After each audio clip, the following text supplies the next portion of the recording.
Hi, today we're going to start taking a look at more applications of the derivative, starting with what we call particle motion. So let's see here. All this paragraph right here says if we start with a function s of t, that represents the position of a function over time. If we take the derivative, we get s prime of t. And we've talked that that is equal to the velocity of the graph of the particle. Taking the second derivative, s double prime of t, we get the first derivative of velocity, sometimes called delta v, or acceleration, a of t. And that's all this basically this paragraph right here says. So we are given the position of a particle moving in a straight line, and it's given by this equation, s equals t cubed minus 6t squared plus 9. So what they are giving us right now is the position function right here, where t is measured in seconds and s is in meters. So we have to be careful with units here. The first question asks us to find the velocity at time t. Well, according to my rule, to get velocity, I just take the derivative of position. So to take the derivative of position, that's going to give us our velocity equation, which here is going to be 3t squared minus 12t plus 9. And there's our velocity equation right there. Next, it asks us to find what is the velocity after 2 seconds. What's the velocity at 4 seconds? So now we want to find v of 2. Now there are two ways we can find it. One is I can plug this in. I will get 3 times 4 minus 12 times 2 plus 9. And if I simplify this, this gives me 12 minus 24 plus 9, or negative 3. Now, to get the unit on this one, we would get, this is velocity, we're talking meters per second. So there is my velocity. Now, another way we can find this one out, back in pre-cal, you learned about the remainder theorem. And the remainder theorem says if I divide my polynomial by 2, I get the value of our function. So I can just look 3, negative 12, 9, and if I divide that by 2, whoops, messed up there, make it a little bit longer there so we can write in there. Copy down the 3, 2 times 3 is 6, negative 12 plus 6 is negative 6. Here we're going to get negative 12, 9 minus 12 is negative 3, and we do get the same answer. So when we're looking for the velocity at 4, 4 is going to be a little bit tougher, 3 times 4 squared and such. So I'm going to use my remainder theorem. I'm going to take 4 and divide it into my polynomial. And I'm using synthetic division, 3, negative 12, 9. We can bring down the 3. That gives me 12, which is 0. 4 times 0 is 0. I'm left with 9. So therefore, the velocity of 4, we should write it this way, is 9 meters per second. Don't forget units, okay? You need units on this. Very good. Now the next question, we're going to see a lot of this throughout the year.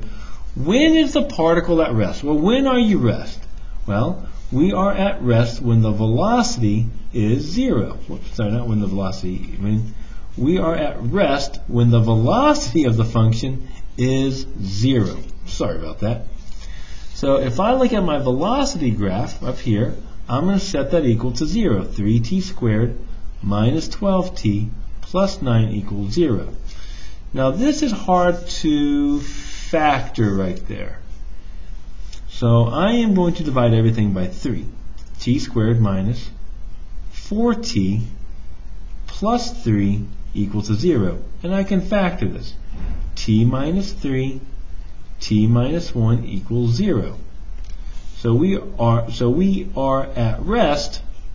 So I can just say the particle is at rest at t equals 3 and t equals 1 second. Now notice we set the velocity equal to 0. But remember, the velocity is a derivative. So this right here is a critical number. So this is a critical number for our position graph right there. Now the next question, this is when we start applying our derivative test. It asks, when is the particle moving forward? That is, in the positive direction. So what is this telling us? That the velocity has to be greater than 0. And this should sound familiar, our first derivative test. So remember, for our first derivative test, we need our critical numbers.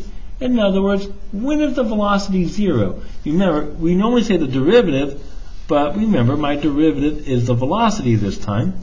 And we already have that from part C. T equals 1, t equals 3. Draw out your sign chart. Now, be very careful. They don't tell us the beginning constraint. They don't tell us this, but time has to be greater than or equal to 0. So it's an unknown constraint. It's a non-given constraint. And I go 1 and 3. Up top is my velocity. Down below is how does my velocity affect my position. Notice, my derivative over my position. This is why it's very important we label our sign charts.